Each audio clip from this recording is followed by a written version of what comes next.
another LA guy that it's kind of a fun little song, "Flower's Grave" Oh yeah. by Tom Waits.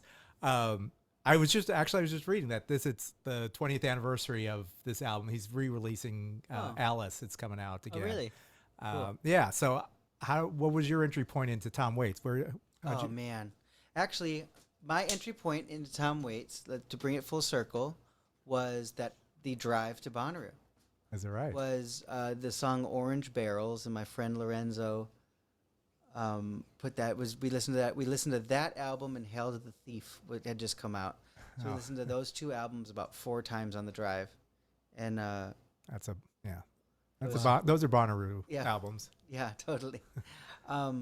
But that was kind of my introduction to Tom Waits, and there was What was your definitely thinking of that? Like, so first time you hear, what was the album again? It was that, Well, the album, I don't remember the name of the album, but Okay. it was. But it you was hear it- after that. but you hear him and your ears perk up. Like, this is something. Well, the interesting thing about Lorenzo was that he was kind of he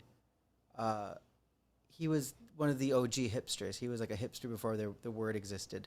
Mhm. But anything that he would be really into, you would kind of be like, just give it time because he's right. You know what I mean? Okay. Not about everything, but he wasn't just screwing around and listening to crap. He was listening to things that were good.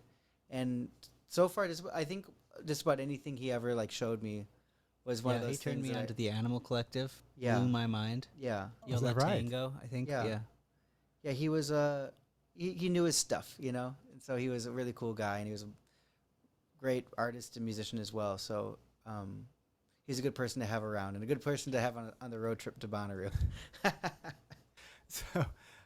So how'd you discover Adam? I remember vividly I was living with this guy in San Marcos, Texas named Fosco Jones, who's now a preacher.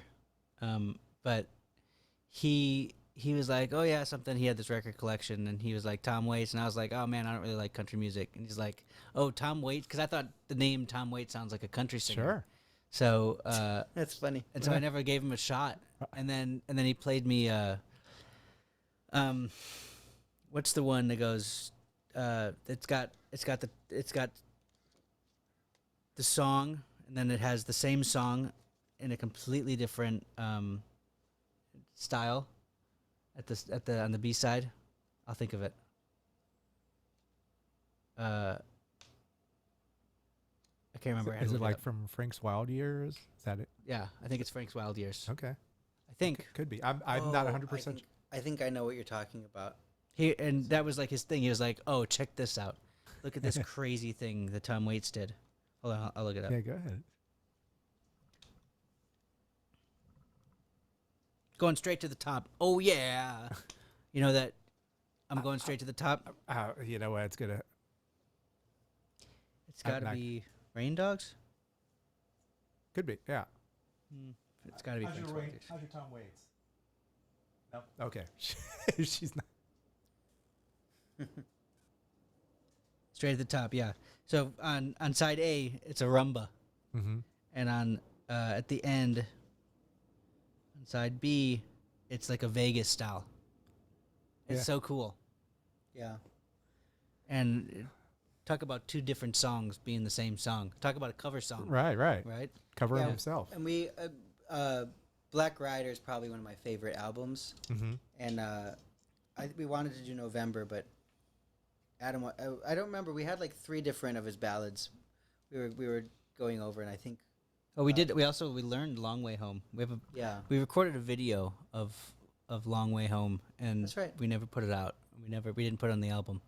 So it's just sitting on my computer. We'll probably make a TikTok reel or something of it. You've got some guitars. You can play it if you want. I don't know. We haven't practiced it. yeah, we couldn't do that. Yeah.